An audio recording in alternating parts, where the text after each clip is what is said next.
It was a tragic day for media and for Zaman and for our staff and for our readers, because it was a very big raid with tear gas and lots of police, and it was a very sad day for freedom of expression in Turkey, but it was not something unexpected, because as newspaper we had previous 3 similar raid in just 2 years, and it is when you look at what's happening in Turkey these days, just last week 2 TV channels were put out of satellite. If you are critical of the government policies or Erdogan's policies, then you face the consequence. That is as simple as that. And unfortunately, it is saddening, because Turkey's ranking in democracy field and in terms of EU orientation is getting away and away with every step that leads Turkey into an authoritarian or a Middle Eastern type of country. The level of critique is not enough to change the situation of the journalists or the media. So this is saddening, especially in regard to EU. Yes, there are a lot of critiques on the suppression of freedom of media, but it is not at a level that could change the facts on the ground. So I was expecting that the democratic friends of Turkey to do more to support not the journalists, but to support Turkish democracy and Turkish people. So I guess there is a lack of understanding in terms of some of our international friends, European friends, that democracy is not seen as important as Syrian refugees. I think there should not be a trade-off between the two. The refugee problem is a very important problem, but the freedom of media and democracy is as important as that, as strategic as that, as crucial as that. So if you leave Turkey into an authoritarian tendency in this way, so there is the risk of ending up making Turkey another Syria.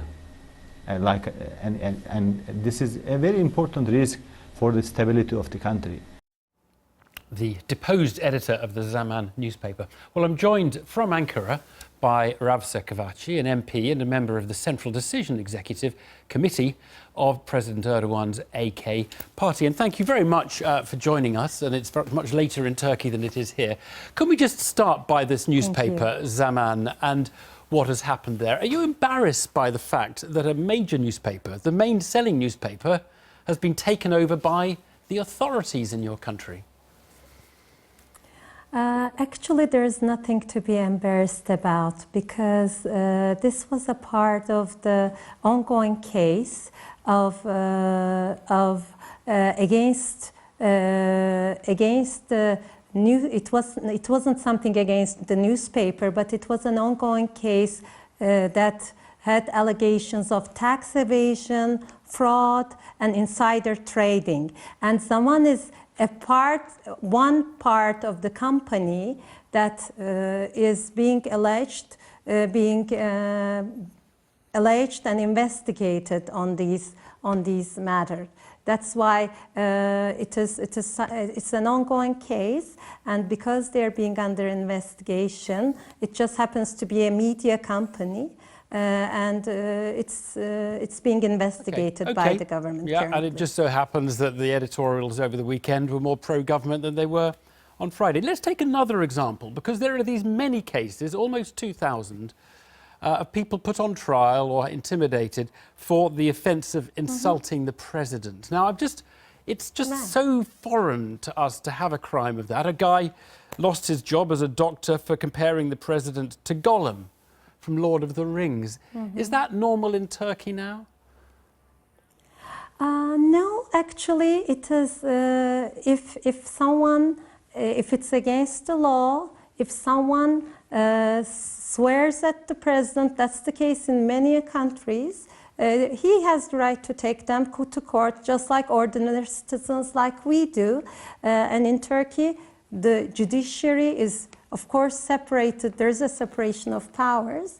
So it's up to the judges to decide. So there may be many cases, because Turkey is much more freer than it was 10 years ago, 15 years ago. So people are able to swear and insult whoever they wish, but it is also the people who get insulted have the right to take these people who try to assassinate their characters to court, like they do in Europe. I'm all in favour of respecting other cultures, but your Prime Minister in Brussels today said Turkey is ready to be a member of the EU. There are very few people in the EU who will look at what your president has done, banning Twitter for a while, trying to put people on trial for insulting him. Just like it was the case in Europe when there were attacks. The truth is, do you acknowledge that Turkey is a million miles from being ready to join the EU? Well, Turkey has been on the way to EU membership since 1964. Bulgaria got in, many European countries got in, and Turkey took over the EU harmonization process, whether the relations with EU were good or not. So Turkey has gone a long way, and I do not think that there's anything wrong with the EU membership process. And I think when we talk about European values, what we were just talking about right before the Zaman case came on TV, we were talking about the refugee crisis. When we talk about European values, I think first human right is right to live. Right. The gentleman from Zaman was comparing democracy to human life.